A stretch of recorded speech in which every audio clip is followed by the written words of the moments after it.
सम्पूर्णलाई नमस्ते। के गर्नु हुँदैछ?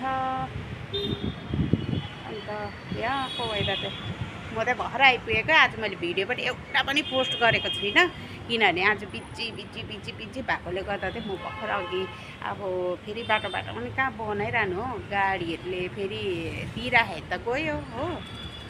अन्त भर्खरै आइपुगेको भन्दा नि अब यहाँनिर त मैले सबै थुनिराखेर गएको छु।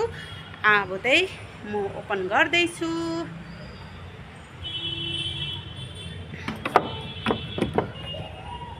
के हो फेरि हेर्दै जानुहोस्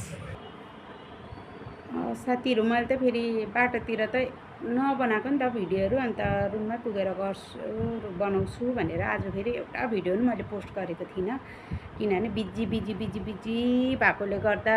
अन्त उता अब बहिनीले पनि बोलाउनु हुँदैछ हो, जान्छु होला त्यहाँनिर पनि पर पनि हो, बोलाइरहेको छ फोन गरेर। अब लुगासुगा कपडा चेन्ज गरेर म जान्छु बहिनी भएकोमा। पसिना नि आइरहेको छ साथीहरू। मैले त कपडा पनि चेन्ज गरिसकेँ। पुरा गरमहरू पनि भयो नि त, त्यो भएर त अब चिया बनाएर यहाँनिर उठ्दा त कति शीतल हावा आउँछ गुम्से कस्तै। फेरि पुरा गाडीमा हिँड्दा पनि भमिटिङ हुन्छ हो मलाई त। फेरि यत्रो लाजै लाग्दो हेर्नु न। अटोमा कारमा त अब कुरै छैन, अब अटोमा हुँदाखेरि भमिटिङ हुन्छ है। त्यतै अब सानो बचपनदेखि नै मेरो बानी नै त्यस्तै हो। अब तल हामी गाउँमा जाँदा झन् सिलगढीबाट उकालो जाँदा त झन् सिरियस होइदिन्छु म त। बिचरा एकपल्ट पनि एउटा ड्राइभर भाइले दिदी तपाईँले गाडी धुने पैसा दिनुहोस् है भनिन्छ सिधैमाथि बजार जाँदाखेरि हो। अन्त अब खै बानी भएको छ र नि कहिले त्यस्तो हुन्छ, भमिटिङहरू हुन्छ। अन्त त्यो गाडीमा हिँडेपछि त म फोन हातमा चलाउँदिनँ पनि, पुरा चक्करहरू लाग्छ नि त। यहाँ मलाई कसले बोलाउँदैछ?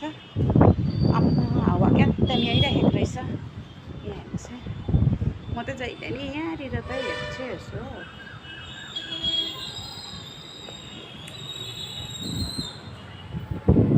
यस्तो भइरहेछ है आजको वेदर पनि। अघि दिउँसै पानी आयो यता त, म त थिइनँ, पानी आयो भन्नुहुँदै थियो। तल बहिनीले त मेरो कपडा उठाएर राख्दैछ, अलि सुकाइराखेको थियो नि त। फेरि यहाँको पानीले त के हुन्छ भने नि साथीहरू, अलिकति पानीले भेट्यो नि कपडा यति घिनलाग्दो गनाउँछ क्या। अन्त के भिजिसकेको कपडा त एकपल्ट फेरि पखालेर सुकाउनुपर्छ। त्यत्तिकै राखेर भोलि सुकाउँछु भने